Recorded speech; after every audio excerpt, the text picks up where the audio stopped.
All right, guys, we have David Marler on the line today, VP of Sales and Marketing aficionado over at Lightspeed Automation. David, I would love if you just kind of started with, what your career's been. I know you've been at Lightspeed, running sales and marketing there for the past, 5 or 6 years. But I'd like to go all the way back, and a lot of people that listen to ATL sales leaders are, listening for their careers and making decisions. So I'd love to kind of talk about your career journey and then dive into what you guys are doing over at Lightspeed. Sure. I actually came into the sales world late in life. I started out in the restaurant business. First job as a 14-year-old, I was cleaning floors at McDonald's.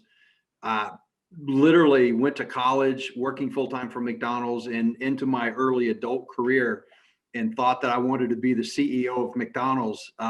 Interesting. that kind of got burned out really, really quick. It's a great first job, and for the handful that do make it a career, it's a great company to work for. I found out I don't do well with corporate politics, so I needed to go to work for smaller companies. So from there, I kind of transitioned into the sporting goods industry. I went to work for a company here in Atlanta called Racetrack Petroleum back in the late 1980s. Large independent gasoline jobber. Stayed with them for a few years and then left and started my own business. So I wanted to become the next Steve Jobs. And How old were you at this point? Was this? I was probably 30, 31. Okay. And what did you decide to go into? I literally got married to my ex-wife 2 weeks after I got laid off, which should have been a sign that I didn't listen. I went ahead and followed through with it. We decided that the school market would be a good industry for us to get into, and we had I met a supplier here in Atlanta that introduced me to, believe it or not, the junior prom market. Right, so every junior class has a prom every year, and they always give away a prom favor. And most of the time it was stemware, so you get a wine glass or champagne glass with the theme of the prom on it. And he told me, he said, if you could do this and actually deliver it, you could own all of Atlanta, because the shipping costs on this glassware is so expensive, you could easily undercut everybody. So we did that. We actually did that. And was that like getting it from a distributor? Did you have to do engravings on them, or what? What was the actual product? We actually bought the glassware and the decoration from a local printer. Got it. So that was my first taste of sales. I was on the street calling on junior, senior sponsors at high schools, and trying to generate sales, because every self-employed person has You're to a salesperson. Yeah. Right? When I first launched it's like, people don't understand that when you start a company, you're the sales guy. Or gal. And the janitor and the accountant. Yep. And the guy who puts the product up in the warehouse and everything else. So that lasted for a couple of years, and through the junior class sponsors, we found out about fundraising and the need for high schools to do fundraising. Again, remember, this is back in the early 90s, when the only way to fundraise was to sell candy bars or gift wrap. So I remember the chocolate bars. I remember those. Yeah. So we developed a line of apparel that was in the school colors that the junior class could sell on Spirit Day. And the thing just kind of exploded. It kind of blew up. And then from there, the next progression was we learned about the cheerleading industry. And this is now in the mid 1990s. And again, they buy camp wear and they buy a ton of custom clothes.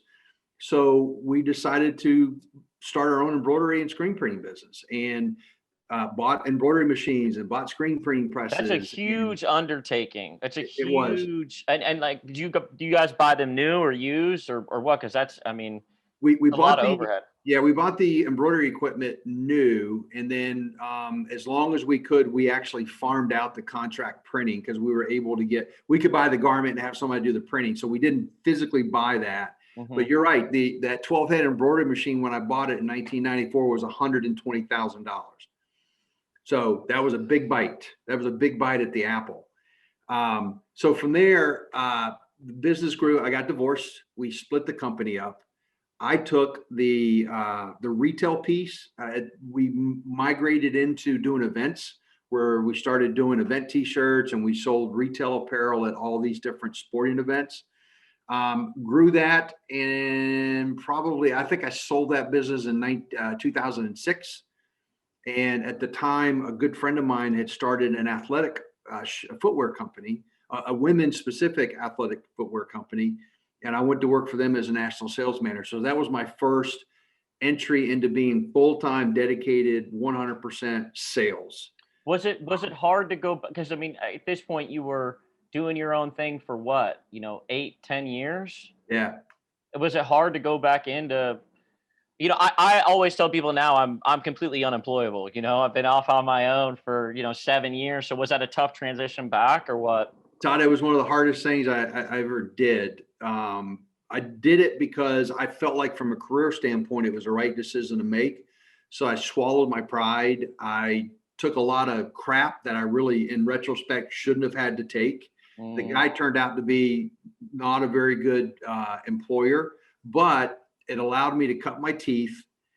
It allowed me to build a sales model that I was able to bring with me for at the next step in my career. But yeah, when you go from being self-employed to being an employee, you wind up swallowing an awful lot of pride in that situation because it is not an easy transition. Yeah, I also, and maybe this is my perception. I wanted to get your input on it. I also feel like sometimes it's kind of a scarlet letter. Like you go to talk to these, other owners, and they're like, "Dude, just go start another business or whatever." And you're like, "Yeah, I want to learn this other thing." So I'm wondering, is that an objection that you had to overcome? No, and No. it didn't. And the reason for that is it didn't take long. And this is really bad because by now I'm in my mid 40s, right?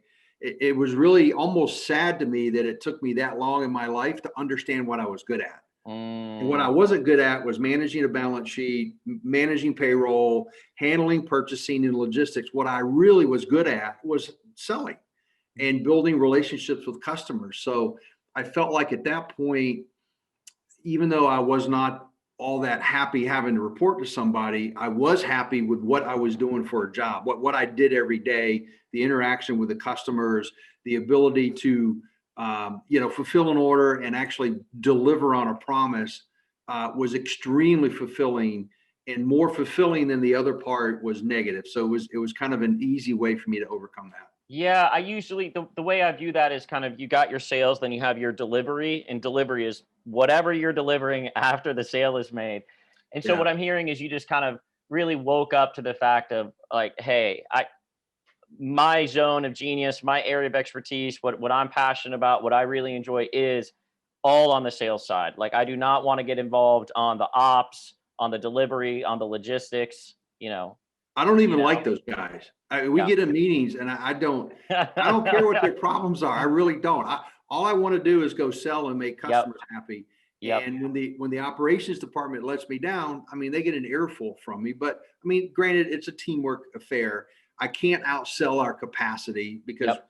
we're a relatively small company. So, sales has to match what we're able to execute. And we do a pretty good job of that here at Lightspeed. So from that standpoint, it's good, but at the same time, part of me went, Jesus, man, if I had just known what I was good at when I was in my Mm. 20s, where would I be today instead of 20 years down the road before I figured that out? I mean, if it makes you feel any better, everyone else too. You know what I mean? It's like there's just this discovery process for most of us in our 20s, and then for us that are slow like you and me into our 30s before we really figure out how we actually like operating and what we actually like doing and what we find enjoyable. And part of that is, I'll talk to people about, being in flow and things that are engaging, and people think that they don't want to work. And it's like, no, yeah, a lot of your flow and flow state activities are from work. Like you're in the zone and Yep. how you operate. Yep.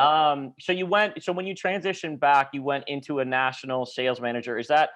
Was that feet on the street? Did you have reps that were outside, inside, blended, territory? Like what were you running there? We went from an initial limited distribution model where we had 4 or 5 master distributors that sold our product, and I worked with their salespeople. And then right before I left the company, we actually opened it up. We lost our biggest customer, number one. Not only did we lose our biggest customer, they became our biggest competitor. So we had to re-scramble the business model, and we opened up every distributor that wanted to sell our shoes.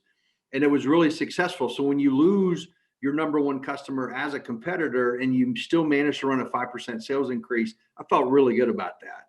But I moved on from there. That was a women's athletic footwear company, and I became the VP of sales for a startup custom uniform manufacturer in Dallas, Texas, specifically a company that was focusing on high-end competitive cheerleading uniforms, which the margins and the volume in that business is just people would be shocked at the money that is spent in that particular sport. And it was well funded. The ownership had plenty of money. They had an aggressive growth strategy. And I went in and said, what do you want to do in sales? And they told me. And I said, well, I need this many sales reps. And they said, go hire them. And we exceeded our sales goal the first year. And I said, what do you want to do year two? Well, we want to do this. So we went from like 3 million to 6 million in year two. Well, how many salespeople do you need? Well, I need double the salespeople. Go hire them. So, I mean, it was really exciting to be working for a company where you got all of the tools you needed to be able to execute and achieve a sales goal. And that was as rewarding of it was so rewarding that we outsold our production capacity. And that's one of the reasons why I left, because I got to a point in my career where I was spending as much time saying, I'm sorry, we're not going to make your delivery date, as I did asking for the sale. Now, the company has just blown up. They are uber successful. They obviously fixed their production issues, and it might have been a little short-sighted on my part to leave as early as I did. But how long were you there for, David? I was 2 years. Okay. 2 years. But it was still, and ultimately, first of all, Texas is great. Yeah. I mean, to live in Dallas for a couple of years was fun, but it was a really, really rewarding experience. And then how I wound up here today, the owner of Lightspeed and I have been friends for 35 years. He was in Did you town. guys go to high school together or play sports together or what? We actually worked together back at Racetrack Petroleum in the 80s. Got it. So we were hired about the same time and left about the same time, and just kept in touch and became friends. He was in Dallas to see a customer. We had dinner, and about 4 vodkas into dinner, he goes, man, I could really use a full-time salesperson. You ready to come back to Atlanta? Well, that was a day that I had 3 conversations with customers that we weren't going to make their delivery. So the timing could not have been more perfect. And I said, as a matter of fact, I am. Flew to Atlanta the following weekend, spent the weekend with them, worked out a compensation plan. I went back and turned my notice in, and that was 6 years ago. So. And how big? How many employees? And were you the main sales guy, like feet on the street, or what? Kind of walk me through that story. At Lightspeed. At Lightspeed, yeah. I was the first and only one, and we still actually only have 2 sales reps. I mean, we're so Lightspeed. Lightspeed is I'm going to use the word niche technology company today. And what I mean by that is the vast majority of our business is in the vending food service industry. There is a good chance that if you've ever bought a Coca-Cola or a bag of chips out of a vending machine in the city of Atlanta, that product was picked using our software. The industry is, even though it's multi-billion dollars, it's still a cottage industry. It's still run by 2,000, 2,500 companies across the United States. And we have a massive market share with the bigger part of that industry. So because it's a kind of a cottage industry, I was doing new sales. I was calling on prospects. I had been super successful since I got here. But a lot of it was also business development, where we were expanding our offerings with our existing customer base. So I was both a farmer and a hunter at the same time. So we've come a long way. We've grown drastically since I've been here at Lightspeed, and we still I feel like our growth potential is unlimited in the space that we operate in. Yeah, and well, just because again, I'm not the sharpest knife in the drawer. What do you guys do exactly? So, real quickly, in the vending space, the vending machines have gotten smarter. They have gotten devices on them that can send sales data back to the operator. So old school vending was the driver pulled up, he had a rolling warehouse on his truck. He'd go in and count inventory, come back to his truck, take out what he needed, fill the machine, take the money out, and go back to the office. Well, when the machine got telemetry on it and the operators they knew what was being sold, they started what we call pre-kitting, or putting an order together based on what that machine needed without the driver having to go in and do inventory. So the driver was able to go twice as many stops because he only went once instead of twice, and he didn't have to pick orders off the back of his truck in the dark. So all of a sudden, an operator that had a $50,000 truck and a $50,000 a year driver could generate more revenue with that asset because they went to more stops over the course of a day. Well, this created a downstream problem in the warehouse. So this software, these vending management softwares, would create these orders that the machines needed, and the employees were walking through the warehouse with a piece of paper, checking stuff off, trying to pick that order. Lightspeed takes that piece of paper and we push it to one of two formats. We push it to a pick to light, which is very common among warehouses. We also pick it to a mobile application, which shows up on an iPad. We map the warehouse, so we know where every item sits in that warehouse. So we send the pickers to a specific location to get an order. And with our mobile piece, our mobile application, they can pick up to 6 orders at a time, one time through the warehouse. So it became a much more efficient process. In addition to any changes that make, if you go to pick 10 Cheetos and you've only got 5, we would actually update the provider. So we would send that information back to the machine. So the machine knew it wasn't getting 10, it was only going to get 5. So that's how we enhance the order fulfillment. Just because we pick Cheetos and Coca-Colas doesn't mean we can't pick anything. We can pick anything. We can pick auto parts, HVAC parts. We can pick drone parts. We have a customer in Orlando who is a drone parts manufacturer / distributor. They're picking 600 to 1,000 orders a day. They're using our iPads to pick their orders. They went from 5 full-time people to picking orders to 3 full-time people to do it. Because these guys are making one trip through the warehouse, they're picking 4 orders at a time.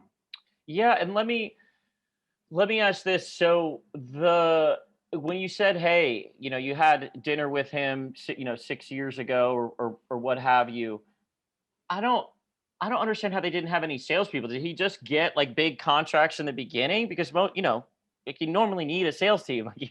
So like, is it that you guys just have had great retention or referrals, or what's allowed you guys to stay so lean? The answer to your question is yes. Because the industry is very much what I consider to be a cottage industry, the FOMO concept is extremely strong. When somebody gets a shiny new toy, everybody else wants a shiny new toy. And when Randy first created the very first Lightspeed, was not for commercial application. It was for him to use in his business. So Randy was a vending operator. He was one of the first to do pre-kitting. He saw the problem, like you said, like we were talking earlier. His biggest need became the solution to his problem. So when he got the system involved, every salesperson that came in, well, come on, let me go show you my new system. Well, word started to spread. People wanted to come see it.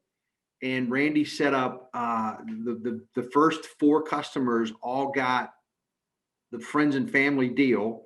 They were in different parts of the company or country. And the deal was this: I'll do this and you can pay this, provided I can bring people in that aren't competitors to see it. And it was literally, Todd, for 5 years, all word of mouth advertising. Wow, that's awesome for him, man. Yeah, that's awesome. So you're over there at Lightspeed. You're doing you're heading up the sales and the marketing. So what are you spending most of your time doing there? What are you guys focused on? What's the marketing look like? Is it more demand gen or inbound, or is it supporting the guys that you got for their outbound, or kind of how's it set up? Most of what, so my title is sales and marketing. I spend probably 50% of my time managing my personal pipeline and following up with leads and opportunities and things like that. The marketing piece is a bit interesting. We're and it's hard to say this without sounding arrogant. I hope it doesn't come off, but we're approaching market saturation in our current vertical. Because in order for a customer to use our software, they have to spend a lot of money on technology and other things in order to use our software. We sit at the back end of the tech stack, right? You got to have the devices that communicate your sales. You have to have the software that takes the data and generates the orders. The last piece of that stack is us in the warehouse. And we're probably 2 years away from where we will literally have the top 25% of all the operators in this industry. So most of my time right now is focused on getting outside of this vertical. Let's go to a new frontier. Let's find a new industry that we can go in that has a lot of companies with low tech that can't afford a big WMS.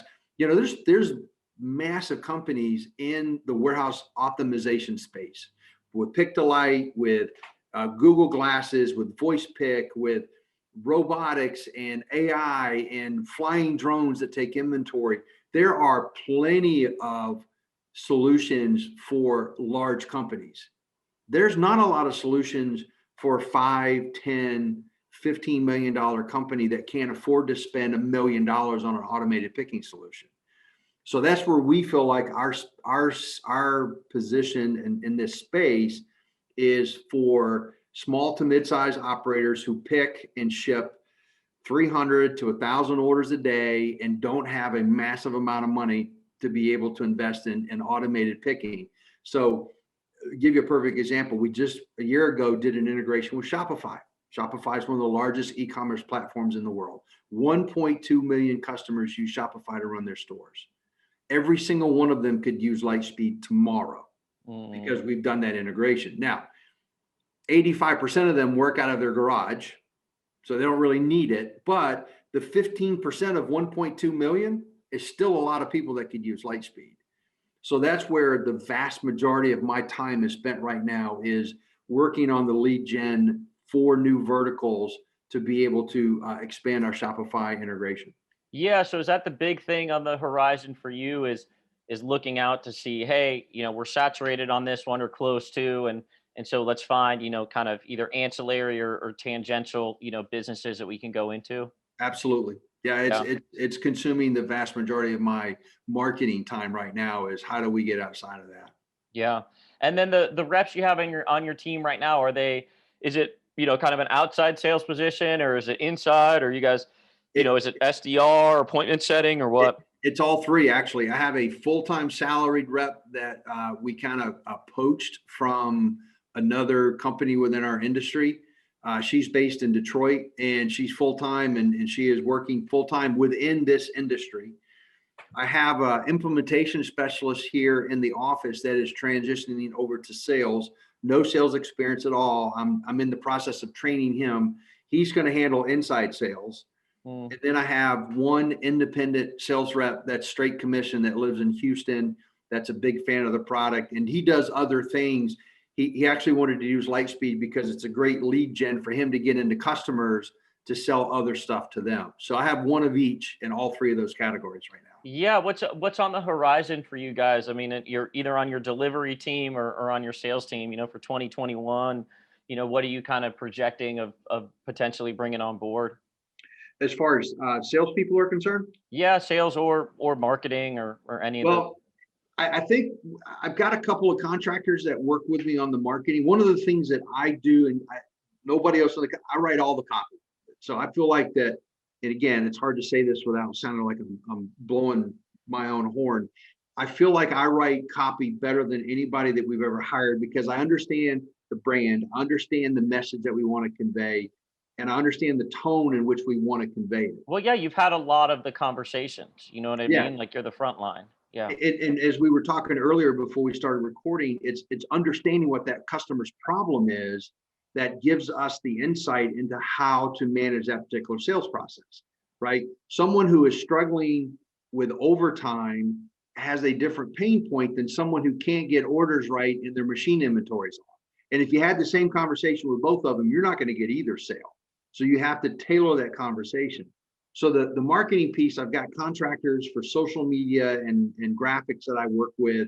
As far as the marketing effort is concerned, we're looking at going through what's called a perfect webinar concept. We're working on building our LinkedIn groups, similar to what you do. And we're going to start that next month, where we're trying to do a presentation to multiple prospects at one time in order to accelerate getting them into our pipeline, into our sales funnel. Another big project we're working on is moving away from our current CRM, which is not Salesforce and it's not Dynamics, to one of those bigger, more established companies. And that's a massive undertaking in and of itself as well. So we're still trying to do some lead gen. I'm still trying to train my new guy here in the office, while I'm still trying to sell some stuff and close some deals. Yeah, you don't sound like you're busy at all. No, only on Saturday and Sunday I got a little free time. Yeah, yeah. Well, so guys, anyone listening, I'm gonna put a link to Lightspeed Automation so you can you can check them out. Do you guys have, when you guys do have openings, do you post it on a careers page, or where do y'all put that? Okay, Yeah, cool. we typically use Indeed. Again, we just hired 2 brand new implementation specialists. We had some turnover in that department, and lucky for us, we did not want to see him go. I mean, it takes about 6 months for an implementation guy to understand how to do our installations on their own. So it's a very, very costly expense when one of those guys leaves. But given the market right now and the number of people looking for jobs, we have drastically upgraded the people that are taking their place right now. So we're really excited. And what that does for me is it allows me to be a little bit more aggressive on the sales side, knowing that the operations guys can handle that. Yeah, yeah. Well, sorry that they exited. Congrats on getting good ones in place. Yeah. Well, David, thank you. I really appreciate you making time to chat today. Everyone listening, I'll drop a link to Lightspeed Automation. I'll drop a link to David's LinkedIn profile as well, if you feel like networking would be beneficial for both of you. So, David, thanks so much for making time to come on, man. I really appreciate it. My pleasure, Todd. Thank you very much. It was an honor to be on.